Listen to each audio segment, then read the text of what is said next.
Welcome to the SEO.co Search Engine Optimization Podcast. Digital marketing essentials and next-level tactics. From off-site and on-site optimization to persuasive selling and everything in between.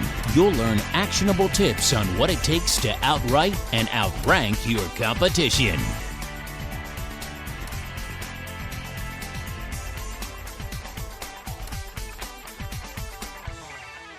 Welcome back to another episode of the SEO.co podcast. Today we're continuing the series on local SEO, and we're going to answer the question, do other local business ads threaten local SEO?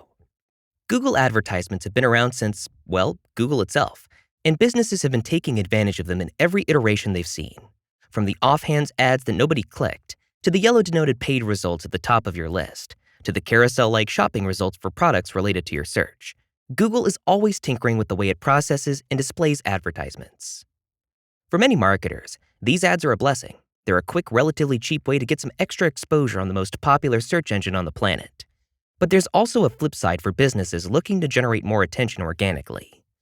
Dealing with prominently displayed ads means receiving less search traffic, even if you're ranking first organically. There are only two ways around this dilemma. One is to pay for your own set of ads, but because so many businesses are competing for that ad space, costs have dramatically risen over the course of the past few years. The other solution is to go after more targeted niche phrases that don't carry advertisements, but those generate far less total web traffic. Both solutions only mitigate the problems that paid search ads present for organic search marketers. Now, Google is unleashing an entirely new type of advertising to roll out immediately that could disrupt the local SEO world. If you're involved in local search marketing, you need to know the specifics and start preparing for the inevitable changes to come. The local ads produced and managed by Google are a bit different than their older counterparts. Perhaps most notably, they're only available on mobile devices. When a mobile user searches for a certain keyword phrase, he or she may now be subjected to these new, quote, local advertisements, while on a desktop or laptop, only organic results may appear. We know that near-me searches have more than doubled in the past year, with the vast majority of those queries being performed on a mobile device, so it makes sense that Google would try to appeal to that growing demographic of local searchers.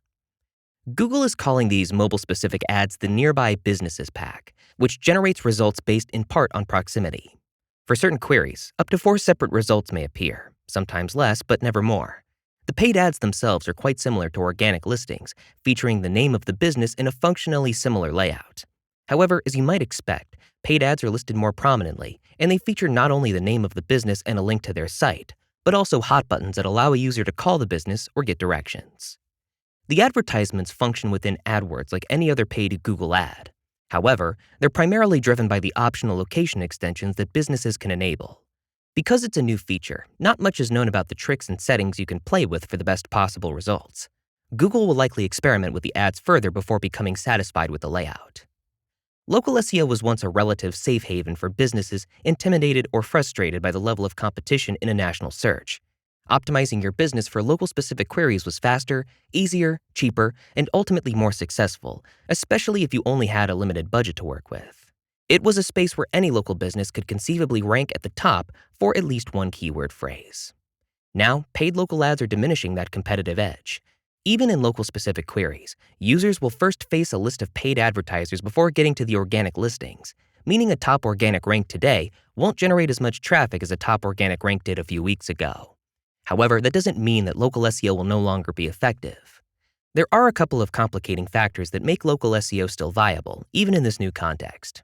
First, consider the fact that paid ads do generate traffic, but many users still see paid ads as white noise, skipping down to the organic results because they know the business listings themselves have an ulterior motive to generate revenue. This means that, while paid ads will take away some of your organic visitors, they won't take away a majority of them. Second, the competitive landscape for local ads will be less severe than the ones for national ads, just like local SEO is less competitive than national SEO. This means that fewer businesses will be listing ads for the majority of search queries, leaving some of your territory completely untouched, and other parts of it with 1 or 2 ads rather than 4. Finally, remember that paid ads are a good option for generating more traffic. It brings to mind the expression, if you can't beat 'em, join 'em. Nearby business ads will cost less than their national counterparts and will guarantee you some level of traffic for your campaign. If working in conjunction with a traditional local SEO plan, your results could easily multiply. As of now, there is no indication that these new local advertisements will kill local SEO. On the contrary, They may actually help businesses in the local SEO game improve their overall position. Watch for developments, defend your turf, and keep following best practices to get yourself ranked higher organically. That's all we've got for this episode. Join us next time as we continue the series, and we'll dive into how to perform keyword research for local SEO. Thanks again for listening to the SEO.co podcast, and we'll see you in the next episode. Thank you for joining us on the SEO.co podcast. We appreciate your time. Be sure to rate, review, and subscribe to the show, and visit SEO.co for more resources based on today's topic, as well as access to more podcast episodes to help you improve your site's long-term SEO success.